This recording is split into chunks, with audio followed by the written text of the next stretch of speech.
Welcome back to the Hair of the Dog podcast. I'm your host, Nicole Begley, and on today's episode, I am chatting with Heather about my dear, sweet grandmother and how she has managed to still be kicking in her own house at 106 and a half years old, and how I realized the other day that she has some pretty ridiculous secrets to life that we should all be applying to ours for success in our personal life and, of course, in our business. If you want more happiness, longevity, and positivity in your life, well, you're definitely going to want to join us for this episode. Stay tuned.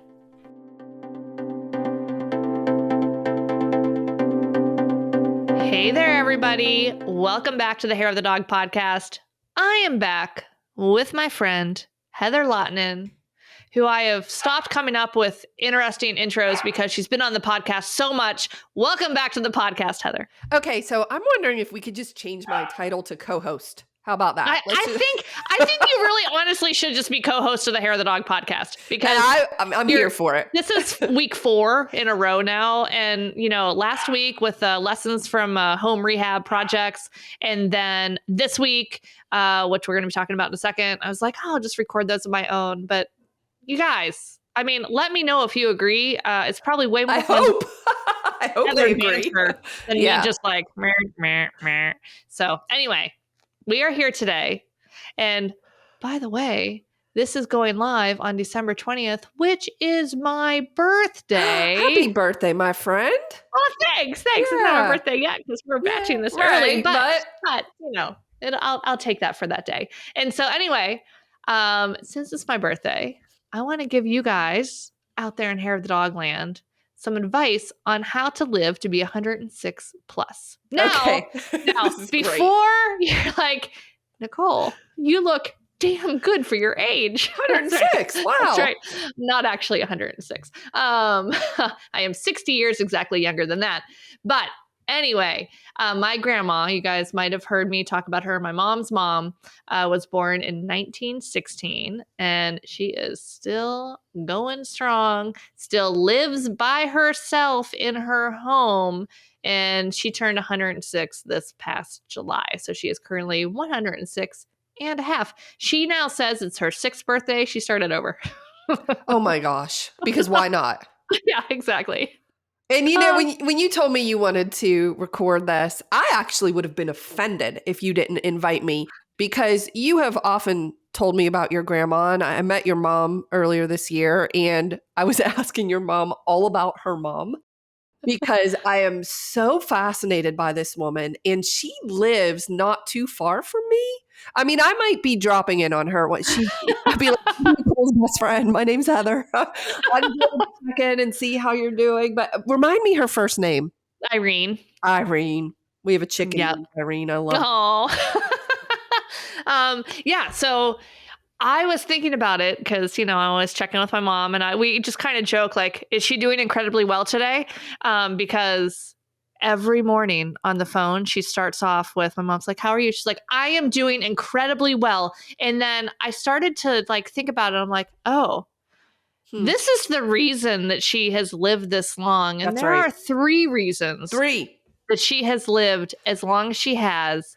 And she has stopped saying this one, but I was pretty sure that she was going to affirm her way through affirmations to bringing her sight back. Oh my gosh. Because for a little while, she was starting to say every morning, my eyesight's getting better. And now here's the thing. She's not just saying these. Every morning, my mom talks to her. She says, I am doing incredibly well. I am so lucky to be in my house. I am so lucky to be pain-free. I have never had a pain in my life. Now, of course she has. She's had headaches. She's had knee surgery. She's had pain. But she truly believes, she's not even remembering that pain. She is just selectively remembering, and she's still sharp. Mm-hmm. There's a couple short-term memory things that she'll forget sometimes, but you can ask her anything from her life, and as long as she can hear you to hear the question, she will just tell you all about it. She is still mentally with it. So she truly believes that she is doing incredibly well. She has never had a pain, and she is so freaking grateful to still be in her home. Wow. In fact, she fell 2 months ago maybe 3 months ago. Actually, no, it was the summer as well. We were in Italy because my mom was in Italy with us. And, the paramedics came and she has one of those life alerts. And they're like, oh, we should take you to the hospital. She's like, no, I'm not going to the hospital. I'm going to die in my house. I'm not going to the hospital. Wow. And she was like adamant. They're like, man, we just need to go check you out. Like, so anyway, she was there and she was back pretty darn quickly. But yeah, she is just so thankful. So this is actually the fourth lesson because I didn't write that one down. It's her gratitude. Yes, yes. Yeah. She is just so thankful to be where she is and to be in her home and to not have to have been in a home or anything like that. Oh my gosh. So now I'm literally taking notes. So I'm going to put from Irene. Yeah, I love Irene. I actually have, side note, elderly widows are exceedingly important to me. And I have two in my life that we literally call each other best friends. Aww. And I visit them. One is 95, the other is 93. I visit them as often as I can, and we're always talking, and I'm always asking, for wisdom or advice on marriage and life and children and adult children. And just, I highly, highly value those women.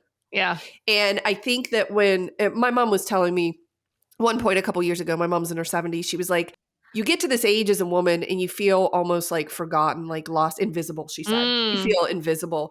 And that really stuck with me. And I thought, I never want an older woman to feel invisible because she has more wisdom in her pinky finger than I have in my entire body. So I am going to go out of my way to make sure elderly women feel seen. I do it in Walmart. I do it at church. Anytime. I just have a real heart for these women. So every time, you and I are talking about personal things, I'm like, how's grandma doing?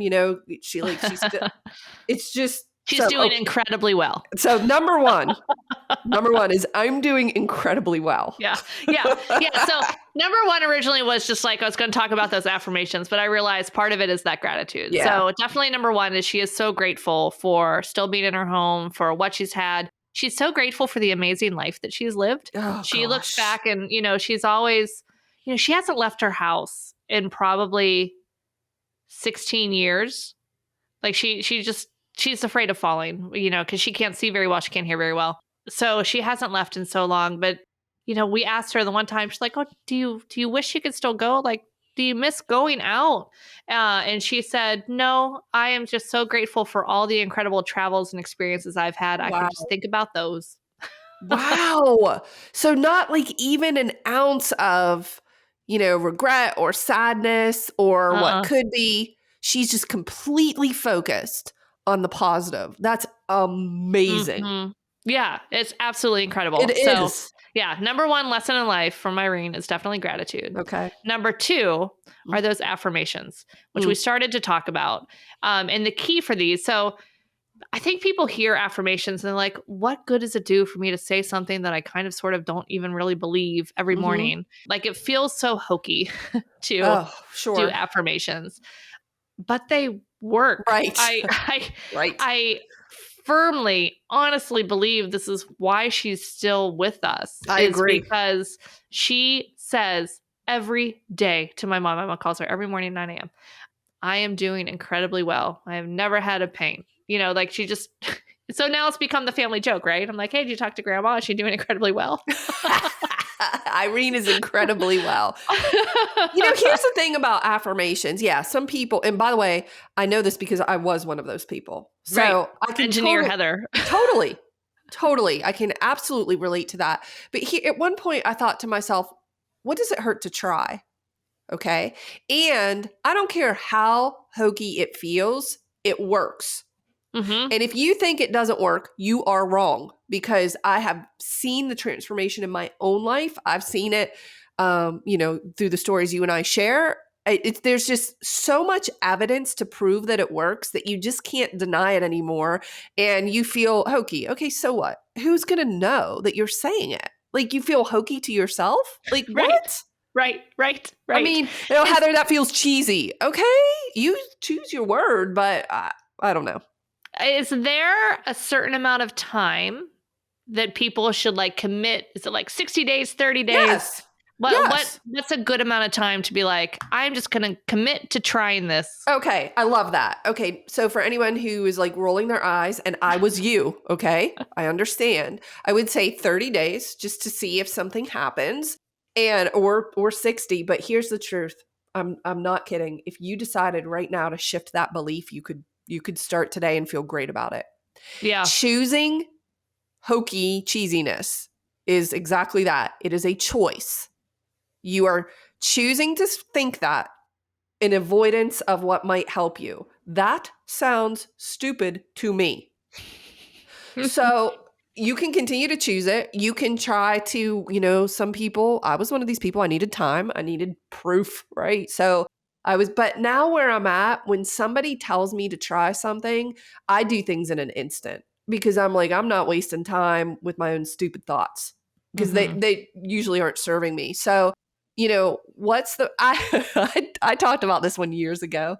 So, regarding my exercise and my health, I work out very regularly, but I'm in my mid to late 40s. So, you start to get this little, like they call it the menopause, like belly or whatever. Okay, whatever. So I started saying to myself, I have a flat stomach. I have a flat stomach. I have a flat stomach. And I just would say that over and over and over and over again constantly. And one day, Craig observed me getting dressed and he said, wow, your abs look really good. Like your stomach is looking really good. And I just died because I said, I've literally not changed anything, except I started saying it. And I'm like, oh my gosh, it works. It works. Well, and I think that is where we are the hardest on ourselves is how many times you look in the mirror and you're just like, yeah. Like we are so mean to ourselves about our appearance or maybe those extra couple pounds on our stomach or extra couple pounds on our thighs or wherever. And you would never say that to a friend, but the way we treat ourselves is horrific. Horrific. And I know that it's bad and I still catch myself sometimes and it's like, nope. And I immediately try to change it, which, it takes a while to start to really get into those habits, but you're able to catch it a little bit faster when you start keeping an eye out for like, what am I actually saying to myself? Absolutely. So when you look at yourself in the mirror, if you say, ugh, number one, stop doing that. Just stop. And look for something that you like about yourself. And don't tell me there isn't anything you like about yourself. I woke up a couple mornings ago with my eye like half swollen shut for no good reason. And it's still kind of funny looking. But I looked in the mirror and my first thought was, oh my gosh, I look ridiculous. Like I have these trainings to do and my eye looks crazy. And then I laughed and I was like, okay, it might be true, but it doesn't serve me and it doesn't feel good. So I totally shifted and I literally said to myself in the mirror, Heather, you have really pretty blue eyes. And I said, thank you. And then I said, you're welcome. And then went on with my day. I love it. You do have very pretty blue eyes. Thank you. Thank you. So I could focus on, this eye looks kind of funny and whatever, or I could focus on what I do like about myself. You choose. You choose. Right. Oh my gosh. I love it. I love it. And for those of you guys that want to maybe dive a little bit deeper into affirmations, there is a book by John Acuff, Soundtracks, that is such a fun read. He is hysterical. It is a great book. Highly recommend it. I actually covered it on my podcast. So if you look up Soundtracks with the Flourish Academy podcast, I did 1 or 2 episodes with my friend Angela talking about it. It's a really fun, light, easy read. And it just gives you a different perspective of it. And the soundtracks that we are currently playing for the most part are negative and not serving us. Oh, 100%. Yeah. Just be aware. And then shift them. Find something that you do like about yourself. And I was actually reading about people in weight loss and they're like, they hate their body and we're trying to say, well, love your body, but that's just too far of a stretch for them. Right. So we also talk about these ladder thoughts, we call them. So you could say, if you're not ready to say, I love my body or I love this about myself, could you just say, I have a body? Instead of I hate my body. Right. Right. Yeah. I have a body is not negatively charged. Correct. I Yeah. have a body, period. Uh-huh. And if you were Irene, my guess is you would be saying, I'm so grateful I'm doing incredibly well in this body. I'm doing incredibly well. My body's still hanging on. She's still, yeah, it's fantastic. All right. So she's got the gratitude. She's got the affirmations. Number 3 is she has no stress. How is this She possible? lives from a place of, it's all going to work out. Like her house, it needed a new roof. She literally said, this was like 10 years ago. She's like, I thought for sure my roof would or I didn't think I'd outlive my roof. Who says that? That is fantastic. And so anyway, so like her house is older, things are falling down around her, but she doesn't stress about it. She actually just says, oh, I'll call Renee. She'll take care of it. I mean, like it's because I wonder if that's partly because in 106 years, through every major disaster and flus and pandemics and wars and economic downturns and such, that she believes that because it's actually true. Right. Right. Like everything's still around.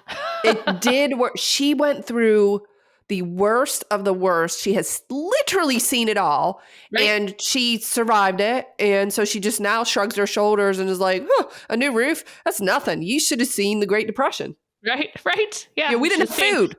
Just seeing the Cuban Missile Crisis. Right. We talk about like World War II with her victory garden. She's like, oh yeah, everybody had a victory garden. You know, it's just a place to grow your own fruits and vegetables and like just all the different things. And she was, she also worked at a time when women didn't really work. She worked as an operator for Bell Telephone, I think, whatever it was called at the time.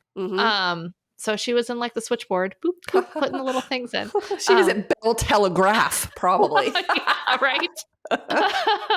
So anyway, so she has this, just this belief of it's all going to work out and doesn't allow herself to get into that stressful emotion. Okay, Nicole, but I have a question for you because I was actually talking to your mom about this. Well, first of all, Irene did not read affirmation books, right? No. Like this is totally her natural state. Yes. Okay. Wow. That's exceptional. I don't know. I honestly don't know that it was always her natural state. Interesting. Like I don't think, when she was going through, I don't know. I should ask my mom.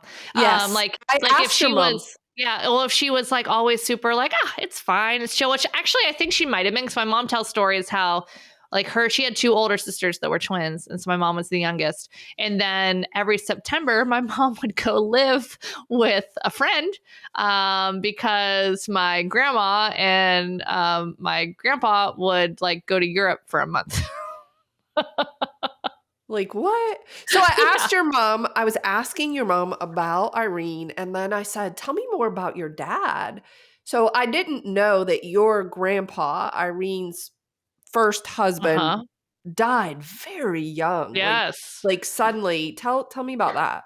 Yeah, my mom was, 20 maybe. I think he was like 50-ish. But that was before they had any heart monitoring, cholesterol. They had no idea what any of that was. So high cholesterol runs in my family. My mom's is quite high without medication. My brother has high cholesterol.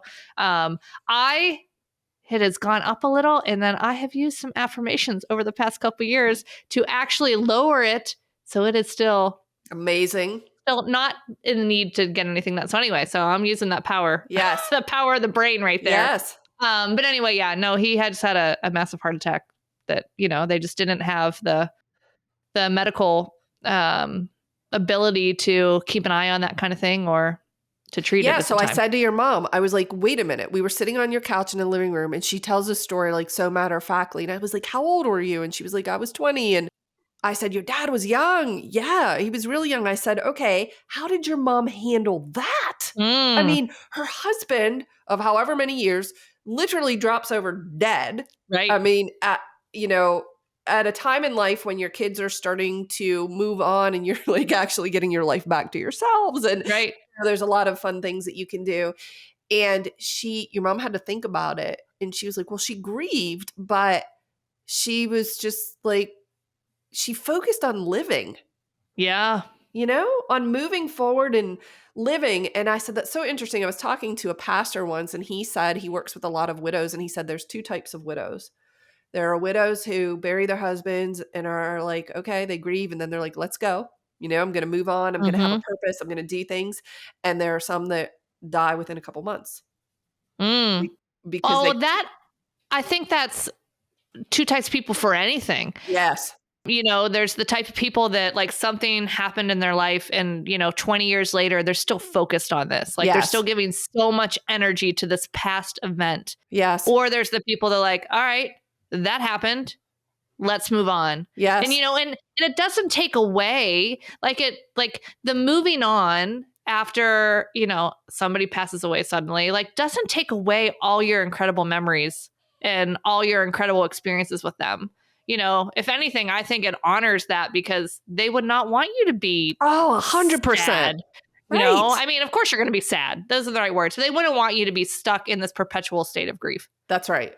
That's Yeah. right. But she made that choice. I just, when I get to meet Irene and sit down, I'm bringing a notepad, and you better brace yourself because we're going to be there for hours.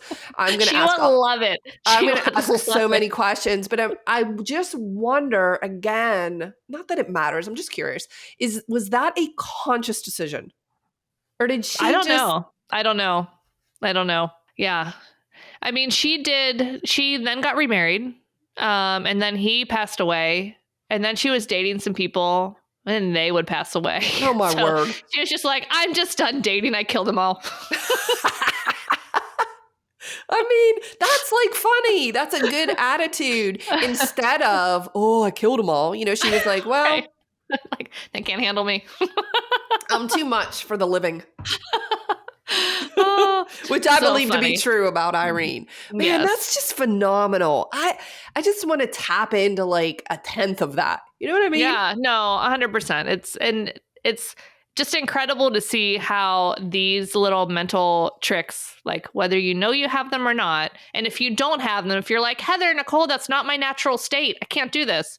Well, you can train yourself to be in that state more. Yeah. So, anyone, that mental state and these habits are available to anybody. Oh, okay. That's actually a really important point, because I think you're right that some people are going to say, I can't do that. That's not who I am. Mm-hmm. And that's just a thought. And thoughts can be changed. You can shift that to I'm learning how, or I want to improve, or I mean, like really when somebody gets ready to XYZ. Yep. Yes, I'm ready. I'm excited, or I'm welcoming in. Or how about start with I have thoughts. It's like I have a body. I have thoughts. I have thoughts. And I get to pick them. But don't tell me you're not that way as if it's written in concrete, final answer. It's a circumstance and you can't change it, because that's just not true. Right. And by the way, when you say things like that, like that's just who I am, it makes me want to roll my eyes so far back in my, like, how is that serving you to say that? Right. And stay in that thought. If that's who, if you're saying, well, that's just who I am, and you're super happy with every aspect of your life, great. Right. But if there's things that you're like, why is this not changing? Oh, that's just who I am. You've just given up all your power to change it. Because, well, yeah, how can you change it? That's just who you are. That's who you are. You're a victim to who you are. Give me a break. Yep. My daughter said to me the other day, and she's 20, so, I'm going to have a little bit of grace. But she's like, Mom, I just have this chip on my shoulder. And I'm like, I know you do. How's that working out? Is it serving you? And she's like, well, it's just who I am. I just have this chip on my shoulder. And I'm like, oh, great attitude. That's going to help. Like, I like dusted off her shoulder, like physically. I hit her shoulder. Right. And I said, drop it. You can decide right now to let that go. And she's like, well, I don't know where it comes from or why I'm this way. I mean, she doesn't love it. She knows it's not serving her. But do you need to know why? Correct. Do you need to? Sometimes knowing why, having some information is helpful. That's true. But you don't need to know why to make a change. You can just decide, I am now a positive person. I am now a person who's going to be incredibly grateful that I'm in my home. Yep. Irene's just happy she's in her house. I mean, she's in her house. She's independent. She's doing incredibly well. You can make doing incredibly well. to do incredibly well. We should have like a t-shirt or something made. Like Irene says, or I'm doing incredibly well. I mean, why not even days when that feels like a stretch? Like, it will still make you feel better. Because here's the thing. You can't tell me she's doing incredibly well every single day, but she tells herself that so that She she'll then 100% believe believes it. it. Yep. 100%. Yep. Totally believes it. Oh, here's the other. All right, this is 5 lessons. Okay, great. She had self-discipline back when she was, I mean, we're talking like still in her 90s when she did more than like right now she just goes from her bed to her chair. Like that's really her day. But she, for a long time, would not allow herself to have her cup of coffee until she did her exercises. Oh, gosh. In her 90s. And Yeah. I'd be like, just have the coffee. You're 90 years old. Yeah. No, she would wait to have her coffee until she did her morning exercises. So there's some discipline for you. Okay, that's really interesting. I just did an episode on the Flourish Academy podcast on how to have a great life, and it's all about non-negotiables related to discipline like this. So it's like, to her, that was just not an option. Right. Like, she's going to exercise. It is not an option not to. So you might as well just get it done and then set yourself up with a little reward at the end. That's literally, Irene should be on the stage as a motivational speaker.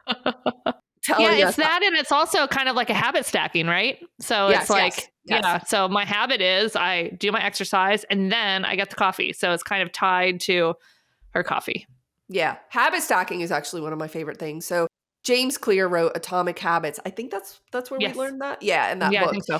Gosh, I want to read. I have it right here. I keep it handy because, by the way, James Clear is the only person whose email list I'm on that I actually read the emails every week. They are that good. And every week you will see a quote or a post from me on social media attributed to James Clear because of that email. He's just so good. But habit stacking helps to improve your discipline. Oh, but wait, Nicole, I'm just not a disciplined person.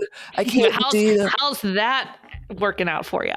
That's a story. That's a thought. I'm not a disciplined person. It's just a thought. It's not the truth. It's just a thought. Could you shift the thought? I'm learning to be more. No, I'm becoming a disciplined person. Yes. I'm becoming. Yeah. Mm-hmm. Oh, man, so many great lessons. And the thing is, Irene doesn't even realize the ripple effect, impact that the way she lives her life is having on you and then me and now your audience. Yeah. I mean, what a legacy. She would love it. Yeah. All right, we have one more. Oh, the 3 goals that have turned into 5, or the 3 things that have turned into 5 things. Yes. And that is, she always has a goal or something to look forward to. Wait, you've got to be kidding me. Like, she's 106. She sets goals. Yeah. So, I mean, the goals are different than our goals. Our goals are really, it's just like having something really exciting to look forward to. So she loves Christmas. She loves Christmas music. If you walk into her house right now, like, you need headphones because the music is so loud so she can hear it. It's just like blaring Christmas music. And like every point in the year, there's something new to look forward to. So this is actually the earliest that she started looking forward to her birthday, that she's just started playing the Christmas music. And she said to my mom the other day, she's like, I've been listening to the Christmas music and, my birthday's just around the corner, which it's July, 6 months from now. But there's always something, like my brother came home for Thanksgiving with his new baby. So like, certainly she's going to hang on for that. And then she's going to hang on for Christmas. And then like somebody else is coming home, or this is happening, or this is just something to look forward to. So it's always having this, this thing in the future that she's excited for. Yeah. Mm-hmm. Forward thinking. It seems to me that that's like the undercurrent of all of this is about looking forward to a better future. Mm-hmm. Like that's the fabric that sort of ties all of this together, because that's evident with, I'm doing incredibly well. I have an amazing life. She's affirming it's all going to work out. That's future focus. Like, she's just imagining a better future where it would be very, very easy for someone who is 106 and hasn't left their house in 10 years. It would be very easy to get hung up on the past. Mm-hmm. Or, I actually have friends, that are my age that are hung up on the past. They'll say, do you remember that time? I have this one friend from high school. I'll periodically see her just out and about, and she'll say, remember this one time in Mrs. McCormick's class and you did this and we said that. And I have no literal clue what you're talking about. None. I don't, she's just so, I mean, good times, I suppose, but I don't know. I just think it's remarkable for someone 106 that can look forward to all of these events. And that's probably what keeps her going. 100%. What do her doctors say about her health? Well, her neighbor's a doctor, so he comes over for she doesn't leave the house. She hasn't really been to a doctor. She's on no medication, like zero. What? No. Yeah. We joke that she's going to outlive us all. She's actually getting close enough that I think she's going to have on her sights the world's oldest person. So that's going to be her next goal. What is that age? Do you know? 117. Ooh. Wow. Wow. Mm-hmm. And was that person from Italy by chance? Do you know? Or Japan. I think they were from Japan, potentially. Yes. There's those two areas are known for the blue zone. Yeah, the blue zone. Mm-hmm. I watched a show on that. Yeah. Yep. So interesting. But it seemed to me, what I gathered from that show was pointing to your number 3, which was these people don't allow stress kills. Yes.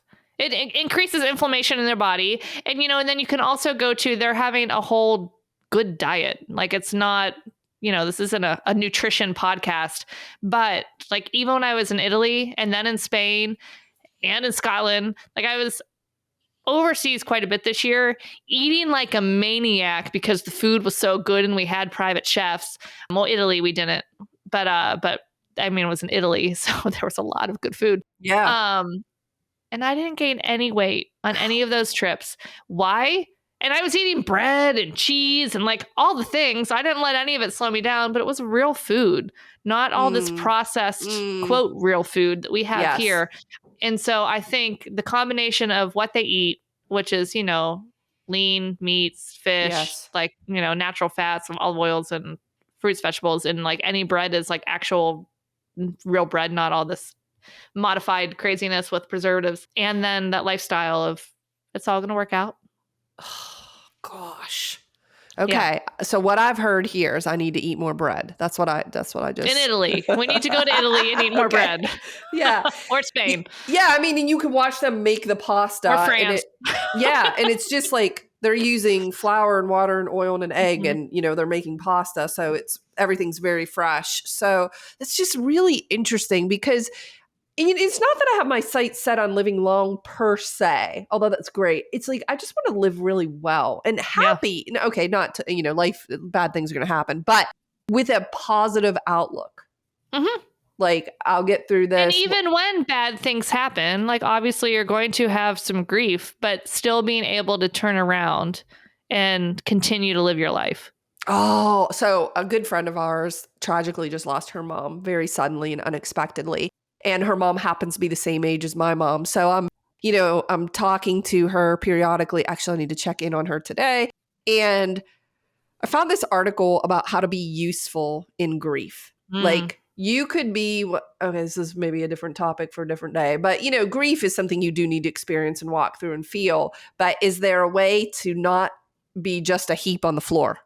Right. Is there a way to approach it in a healthy manner that means you're feeling the feelings, you're accepting the loss, but you're also being useful? And I just want to be useful, I guess, in every area of my life. I just want to make sure that I am showing up fully to my fullest potential and I'm not letting my own thoughts hold me back from what I could be. So I just want to make sure again that I am living up to my fullest potential and then I'm not letting my own thoughts, especially the negative ones, hold me back from what I can contribute to this world. That's really important to me. Mm-hmm. And I would love to interview Miss Irene to just understand what her thoughts are behind her approach. Again, is it conscious? Is it just who she is? How did she come to these conclusions? We need to set up a time is what I'm saying.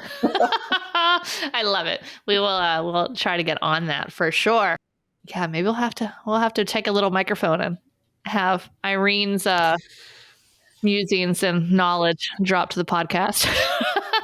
And I'd say let's do it soon because, she's a little elderly. But since she's going to live to 118, I guess. Right. Exactly. Yeah. We're fine. Yeah. I mean, she's definitely sticking around to her next birthday because that's just right around the corner. God bless her. I love it.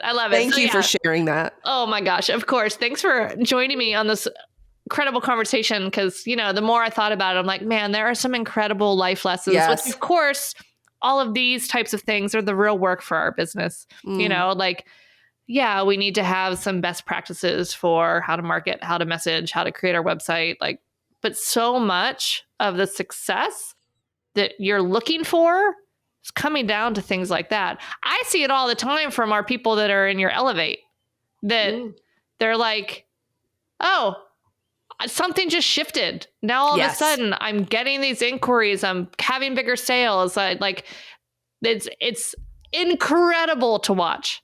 It's the most fun I've had ever in my life is to watch that. And it's not about a new business strategy. It's the same business strategies that are in the academy, that are in your Flourish Academy. It's the same strategy, but now all of a sudden they are getting incredibly different results because of these types of things. It comes down to this, and there's a training inside of Elevate called the belief triad. It comes down to belief. Mm-hmm. They believe that they all of a sudden something shifts in their brain, and it's this tiny little thought that's like, wait a minute, maybe I can do this. Exactly. Mm-hmm. Exactly. Yeah. Instead of I can't do this. There's no way. Know how. I don't. Yeah. Right. Yep.